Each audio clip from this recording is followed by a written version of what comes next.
kronologi dan dampak langsung peristiwa. Ayo. Halo, perkenalkan nama saya Fahmi. Materi yang akan saya sampaikan adalah respon dari Amerika Serikat dan dampak global. Ayo. Perkenalkan, nama saya Penelia. Di sini saya akan membahas peristiwa WTC atau World Trade Center dan pihak yang bertanggung jawab. Ayo. Perkenalkan, nama saya akan membahas teori dan kontroversi tentang 9/11. Ayo. Kenalkan, nama saya Muhammad Wijen Sekian. Di sini saya akan menjelaskan kesimpulan dan refleksi sejarah.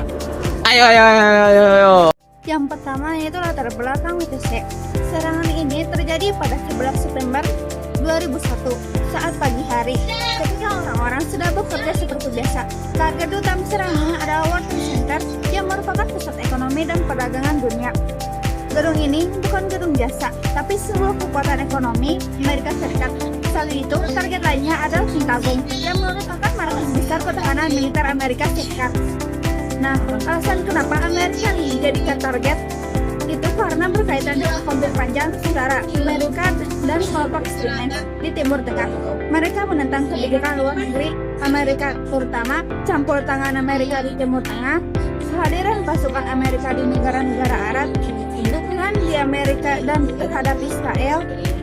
Bagi kelompok ekstremis ini, Amerika dianggap sebagai simbol penindasan dan kekuatan yang harus dilawan. Kedua, pihak yang harus bertanggung jawab. Serangan World Trade Center ini dilakukan oleh jaringan terorisme internasional bernama Al-Qaeda. Kelompok ini dipimpin oleh tokoh yang sangat dikenal dalam sejarah terorisme dunia, yaitu Osama bin Laden. Al-Qaeda adalah kelompok teroris yang memiliki jaringan lintas negara dan sudah lama merencanakan aksi-aksi teror besar. Mereka melatih dan mengirim pelaku untuk mencari misi bunuh diri, menyerang Amerika Serikat. Dampak langsung dari peristiwa 11 September 2001 sangatlah luar biasa. Ribuan orang meninggal dunia, bukan hanya warga Amerika saja, tapi juga warga dari berbagai negara. Banyak orang yang kehilangan keluarga, teman, sahabat, dan orang-orang terdekat mereka. Selain itu, kota New York lumpuh, aktivitas ekonomi terganggu, pasar saham mengalami penurunan, dan masyarakat hidup dalam ketakutan. Secara psikologis, kejadian ini meninggalkan trauma mendalam bagi masyarakat Amerika dan dunia. Perlu ditekankan juga bahwa kejadian ini bukan cuma soal politik atau kekuasaan. Lebih dari 2.900 orang meninggal dunia, termasuk pekerja kantor, petugas pemadam kebakaran, polisi, dan warga sipil biasa yang tidak tahu apa-apa. Ini menunjukkan bahwa serangan terorisme hanya menargetkan orang-orang yang tidak bersalah, dan dari sini juga kita bisa melihat bahwa serangan terorisme dampaknya sangat tidak manusiawi. Setelah terjadinya peristiwa yang terjadi di Amerika Serikat yang ada di kota New York yang dimana runtuhnya dua gedung bar atau disebut dengan World Trade Center. Presiden Amerika Serikat yang yaitu George W. Bush memberikan respon yang sangat besar terhadap negaranya, bahwa respon dari George tersebut adalah perang melawan terorisme.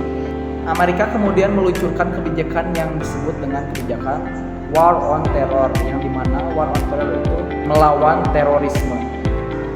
Dalam dari War on Terror itu terdapat ada pro dan kontra atau kita sebut dengan perdebatannya.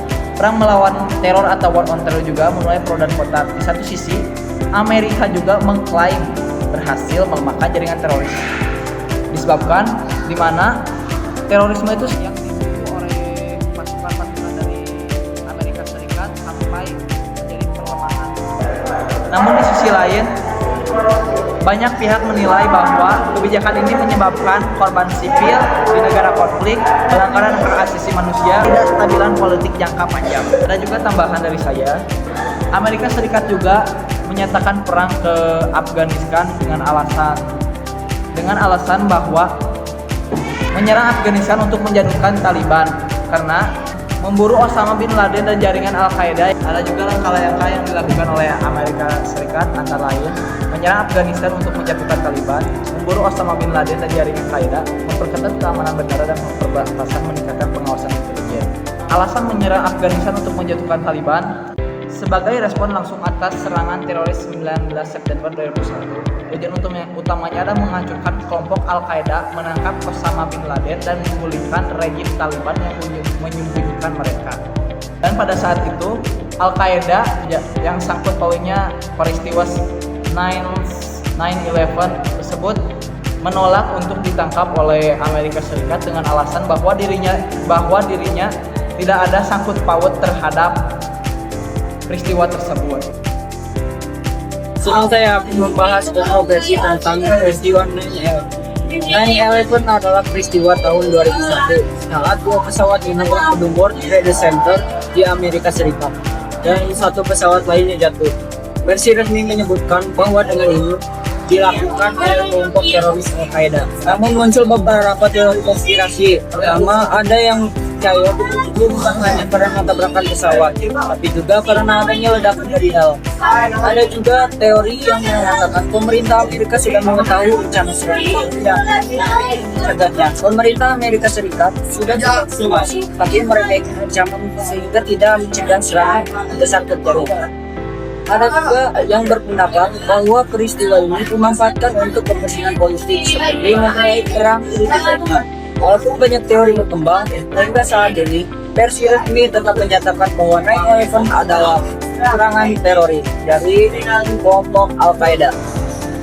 Sebagai kesimpulan, peristiwa 11 September adalah titik balik sejarah dunia modern.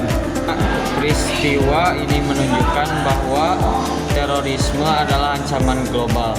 Kekerasan hanya menimbulkan penderitaan, perdamaian membutuhkan kerjasama semua pihak. Sebagai generasi muda, kita harus belajar dari sejarah agar tragedi seperti ini tidak terulang kembali. Yang sudah saya sampaikan dengan teman-teman saya yang terhadap materi peristiwa 9/11. Bye.